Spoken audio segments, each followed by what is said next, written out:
today. Why? Because space is hard and high orbits are harder. The radiation environment fries normal hardware in days or even hours, and medium-class rockets can't even get you all the way there. We had to invent an entirely new class of spacecraft. It took us years, but after countless radiation tests and revisions, we made it happen. That's why we're ramping up production right here in America. We built 5 satellites, sold 12, and plan to launch over 100 satellites by 2030. That's more than the rest of the industry combined. We are Astranis. We invented low-cost, high-orbit satellites. We're building the future. And we're just getting started.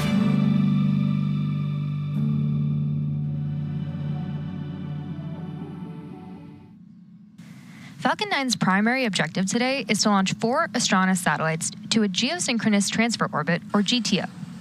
After liftoff, about a minute into flight, the rocket will hit max Q, or maximum dynamic pressure, where the vehicle is continuing to gain speed as it passes through the thick lower atmosphere. After about 2.5 minutes, Falcon 9 will arrive at its second major flight milestone, main engine cutoff, or MECO. And then immediately following MECO, the first and second stages separate. Following stage separation, the MVAC engine will light during second engine start, or SES-1, on stage 2 to continue carrying the satellites to their intended orbit. A little less than a minute later, the payload fairing will separate, exposing the Astranis satellites to space for the first time. Meanwhile, the first stage will perform an entry burn as it re-enters the atmosphere, slowing down to reduce heat and stress on the vehicle. About 1 minute after the first stage entry burn ends, the second stage will shut down its MVAC engine, known as Second Engine Cutoff 1, or SECO-1. After that, the second stage will coast for about 18 minutes before reigniting its MVAC engine to finalize the orbit for payload deployment. Falcon 9 tanks are pressing for strong back retract. Coming up shortly, the transporter erector, also known as the strong back, or TE, as you just heard over the nets, will retract away from Falcon. The TE is the large truss structure you see there standing right next to the rocket. First, we'll see the clamp arms opening around the second stage, and then the TE will slowly pull away from the rocket. And so all of that will be coming up in about 15 seconds from now. Strong back lower has started.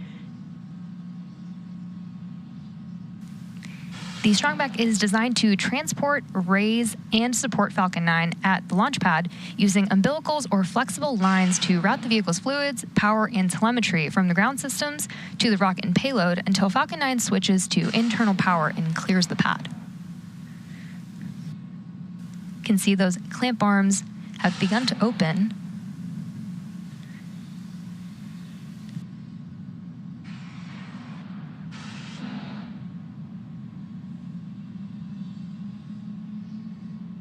Clamp arms are fully open, and we should see the strong back beginning to pull away from the rocket shortly.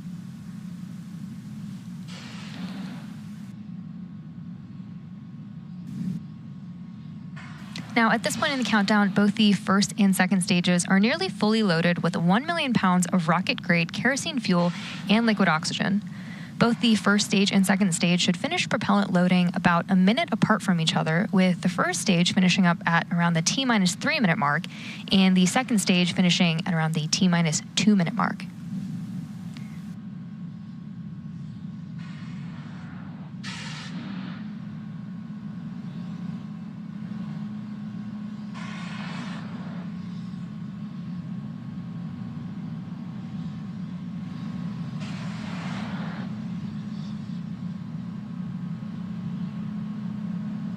Stage 1 LOX load is complete. Good call out there. The first stage is fully loaded with LOX. Now at T-minus 60 seconds, Falcon 9 will enter startup, and that means that the rocket's autonomous internal flight computers will have taken over the launch countdown. Then, just inside of T-minus 2 seconds, we light the 9 M1D first stage engines for liftoff. Weather is still looking green and with a really clear night, and the range is ready to support our T0 of 12 a.m. Eastern Time. So with that, we are proceeding into the last few minutes of terminal count, with LOX load on the second stage coming up in just a few seconds.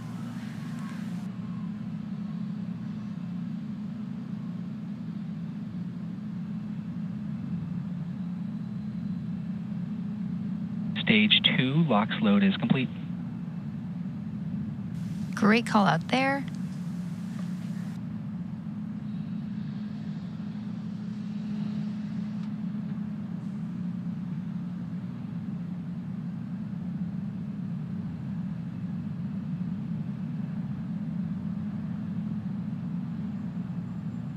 Ground gas closeouts.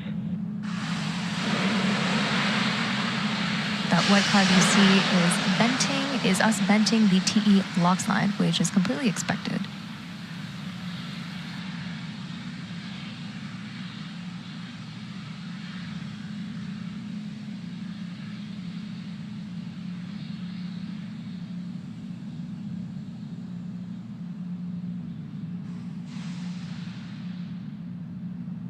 Falcon 9 is in startup. There you just heard that call for F9 startup, which means the rocket's autonomous internal flight computers have taken over the launch countdown. LD, go for launch. Great news, the launch director has given the final go for launch. So at T-minus 39 seconds, all systems are go for the launch of Falcon 9. T-minus 30 seconds.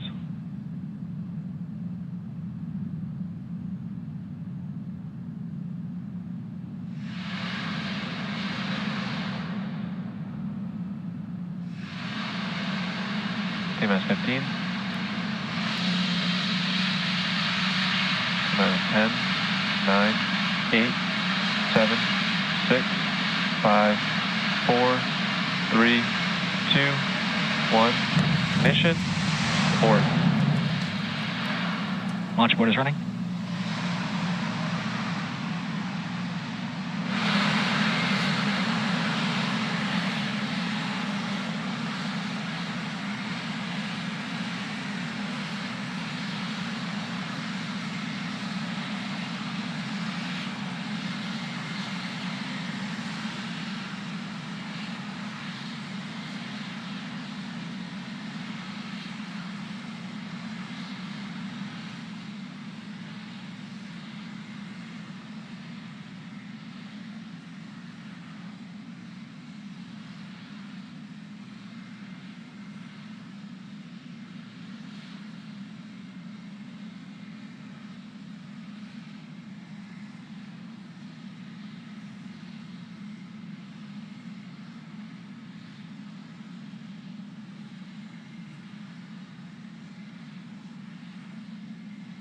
So we just heard a call out for an abort, and we are standing by to get more updates from the team.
Prior to this point, the launch was going smoothly. The team saw no issues as we loaded propellants, all system tests and checkouts looked good, and everything was go for an on-time launch.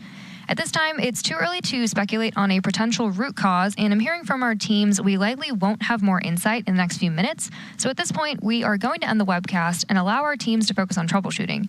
It'll take some time to figure out exactly what happened, but keep an eye on our website and our social accounts, and we'll share information as it becomes available.